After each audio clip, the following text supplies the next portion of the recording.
había un hombre que era tan, pero tan pobre que lo único que tenía era dinero.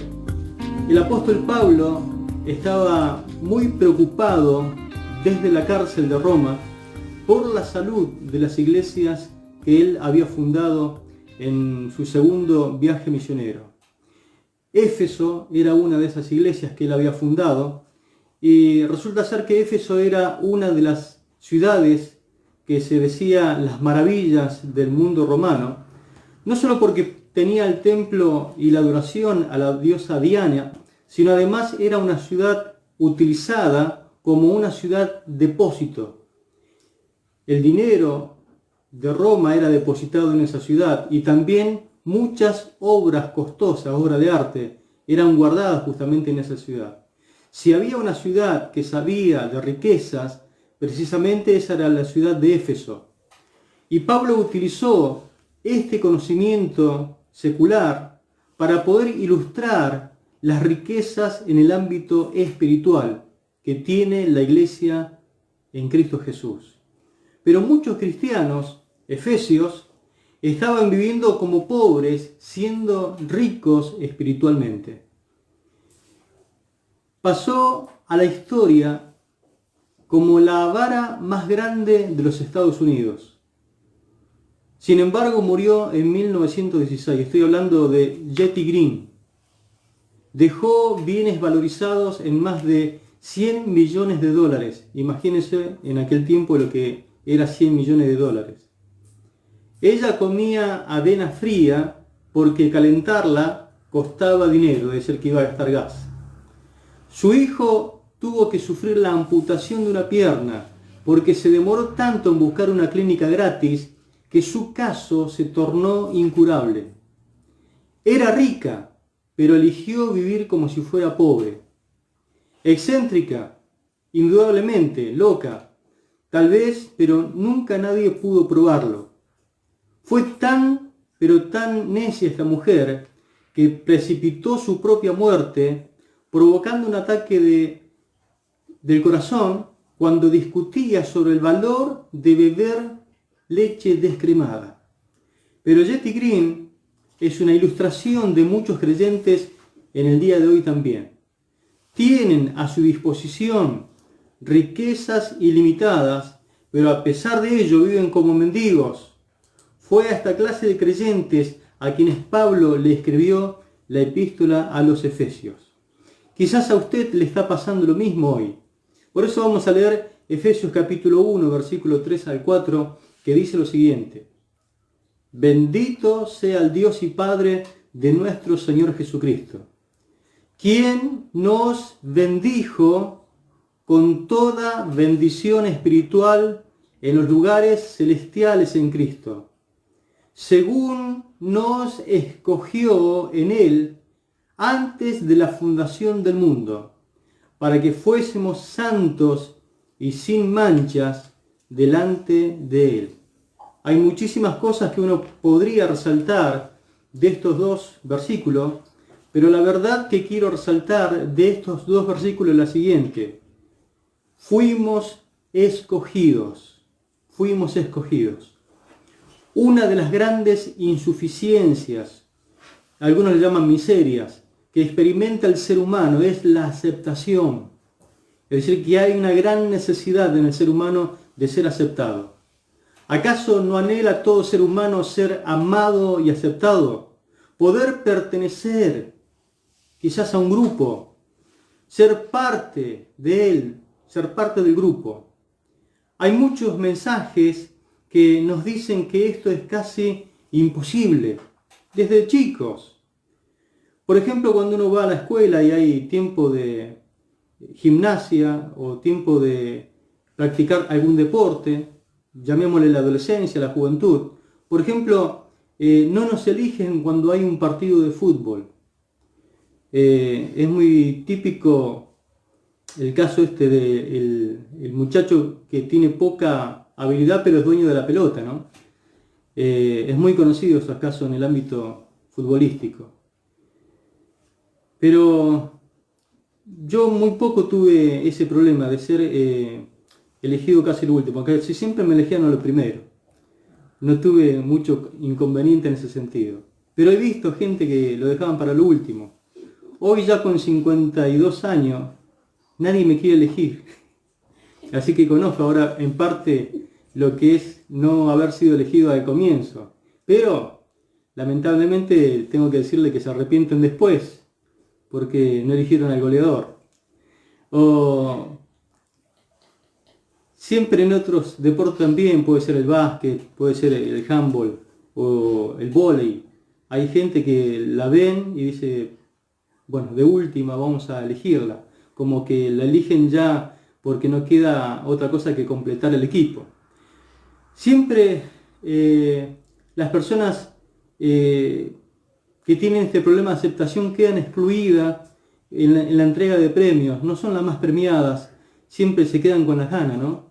Hay personas que no la invitan jamás a ir a la plaza, no la invitan jamás a ir a tomar un helado, un café, porque las personas no la aceptan y tienen problemas justamente con ese tipo de personas. Cualquier imperfección física es la excusa perfecta para quizás dejarte afuera de cualquier reunión de amigos, porque o estás muy gorda, o estás muy flaca, o tenés mucho acné en la cara, quizás no vistes como las demás personas, hablas cosas que no tienen sentido, o no tienes el iPhone que todo tiene y te dejan a un lado. Bueno, la gente sufre, tiene inconvenientes, mayormente en este tiempo, con el tema de la aceptación. Pero recuerde lo que le dije. Pablo le decía a la iglesia de Éfeso que ellos eran ricos y que este justamente es un problema de pobreza. La gente reacciona de varias maneras cuando sufre el problema de la aceptación. ¿Qué hace la gente? Por lo general se llena de actividades y trabaja y se afana metiéndose en ese mundo de actividades. ¿Para qué? Para disimular de alguna manera esa necesidad de aceptación.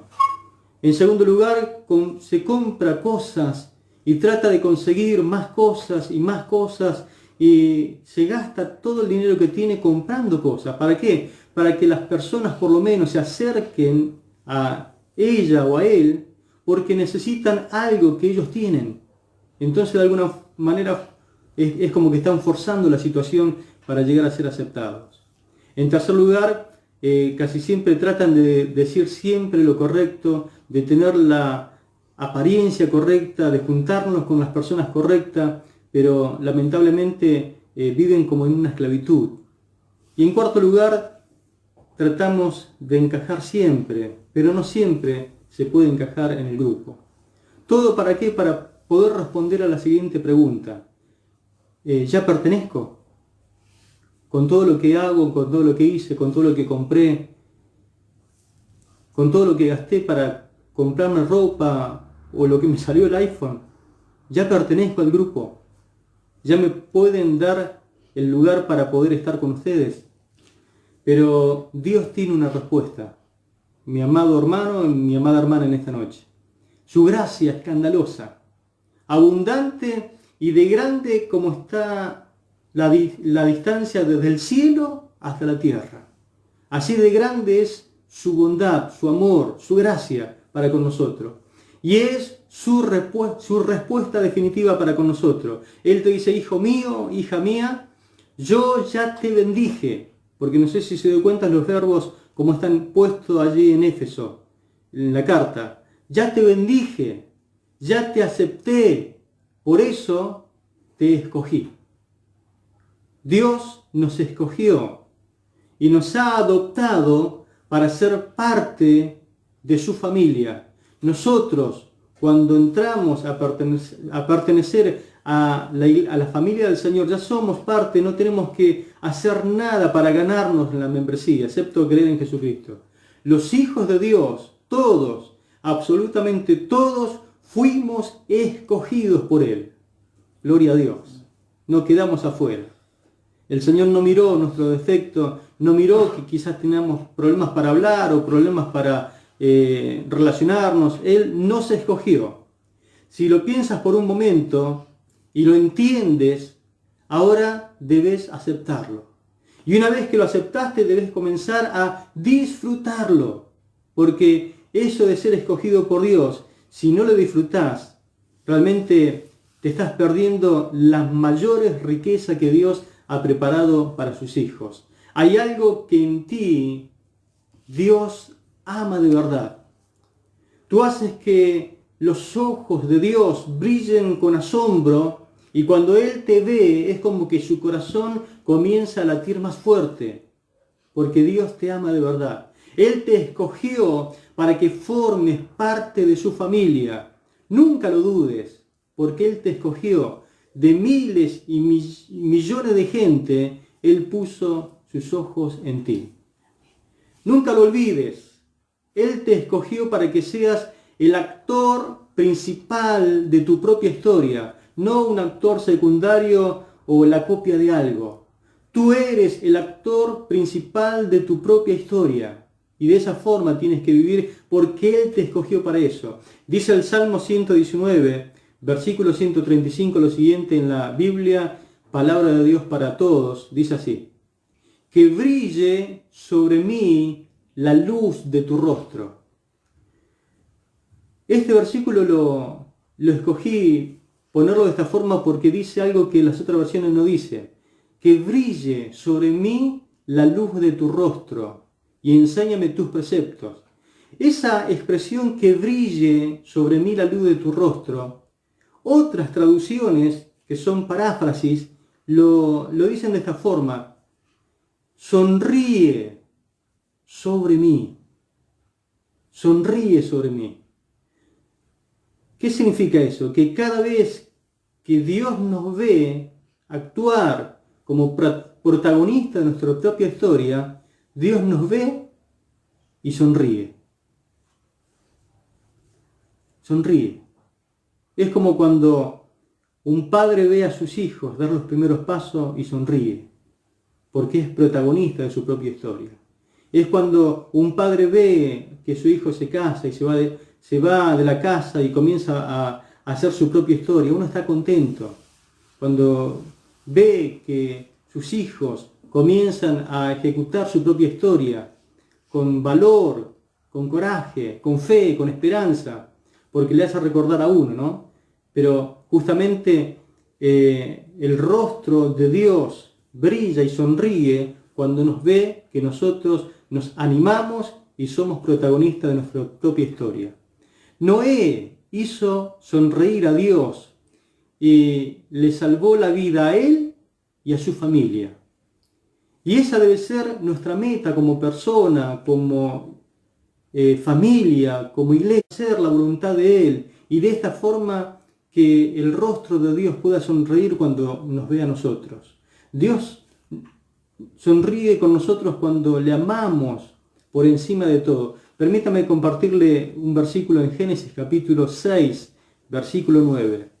Génesis capítulo 6, verso 9, en la Nueva Traducción Viviente, una hermosa versión, dice lo siguiente: este es el relato de Noé y su familia. Noé era un hombre justo, la única persona intachable que vivía en la tierra en ese tiempo, y anduvo en íntima comunión con Dios. Y anduvo en íntima comunión con Dios. Si uno mira un poquito el trasfondo histórico de aquel tiempo, toda esa generación pecó tanto que su pecado subió a la misma presencia de Dios. Y Dios le dio el ultimátum a la tierra. Dijo: voy a destruir la tierra porque toda carne se ha contaminado delante de mi presencia. Pero a pesar de que había todo un mundo entero que le dio la espalda a Dios, hubo un hombre que cuando Dios lo miró le hizo sonreír y dijo: excepto Noé. Noé halló gracia ante la presencia de Dios, y lo bueno que a pesar de que la gente le dio la espalda a Dios, Noé no lo hizo. Eso fue lo bueno, que Noé no fue como no hizo lo mismo que el montón. no le pesó marcar la diferencia, no le pesó ser el diferente. Él dijo, yo voy a ser protagonista de mi propia historia, de mi propia película. Soy el actor principal y no me importa lo que hagan los demás. Yo voy a amar a Dios. Dice la palabra, y anduvo en íntima comunión con Dios. Noé amó a Dios aun cuando nadie le amaba. Y lo más bueno de todo esto, que Dios le habló y le dijo, Noé, voy a destruir la tierra, pero a ti y a tu familia la voy a salvar. Dios sonríe con nosotros cuando confiamos completamente en Él. Hablando también de Noé, en Hebreos capítulo 11, versículo 7, Hebreos 11:7 dice la Nueva Traducción Viviente lo siguiente. Fue por la fe que Noé construyó un barco grande para salvar a su familia del diluvio en obediencia a Dios, quien le advirtió de cosas que nunca antes habían sucedido. Por su fe, Noé condenó al resto del mundo y recibió la justicia que viene por la fe. No solo Noé amó a Dios, sino que también confió tanto en Él, que confió y le creyó aun cuando no parecía tener sentido lo que Dios le decía. Dios le dijo a Noé, voy a hacer llover sobre la tierra y va a haber un diluvio. Y usted dirá, pero ¿qué es de increíble eso? Lo que pasa es que en el tiempo de Noé, hasta ese tiempo nunca había llovido. Es decir, que Dios le estaba diciendo y le estaba anticipando que iban a suceder cosas que nunca sucedieron. Pero Noé creyó. Aunque no había sucedido nunca lo que él estaba proclamando, porque él fue pregonero de justicia, él por 120 años predicó a su generación, diciéndole que iba a venir un diluvio, que iba a llover sobre la faz de la tierra, y la gente se reía, la gente se burlaba. Me imagino que hacían canciones acerca de él, de su locura. Pero lo que pasó fue que Noé construyó el arca que Dios le dijo que construyera, creyó a Dios acerca de las cosas que nunca habían pasado hasta ese momento, y llegado el momento, Dios le dijo a Noé, ya es el momento. Entró él, su familia, todos los animales que Dios preparó, y Dios mismo esperó 7 días y luego cerró la puerta y se acabó el tiempo de oportunidad. Lo bueno es amar a Dios, lo bueno es creerle a Dios, y cuando nosotros le amamos con todo el corazón y cuando le creemos a Él, a pesar de que lo que Él nos dice nunca haya sucedido en la historia, hacemos sonreír a Dios. Le marcamos una sonrisa cuando nos mira. Qué bueno es que Dios te acepta. Es parte de la riqueza que Él ha preparado para nosotros. Siéntete aceptado. No tienes por qué vivir una vida de miseria, rogando que te acepten, cuando Dios ya te aceptó. Y Él ya te introdujo en su familia cuando creíste. Así que perteneces a la familia más grande que existe en el universo, su iglesia, que de ambos pueblos, gentiles y judíos, hizo uno que se llama iglesia. Te animo en esta noche a disfrutar de esa aceptación. No tienes que hacer nada, no tienes que ganarte su favor, no tienes que vestirte de cierta forma o decir alguna cosa especial o tener algún don especial o comprar algo especial, no. Tienes que ser protagonista de tu vida, nada más. Lo que Dios te marcó para que tú lo puedas vivir, y vas a hacer sonreír el corazón de Dios.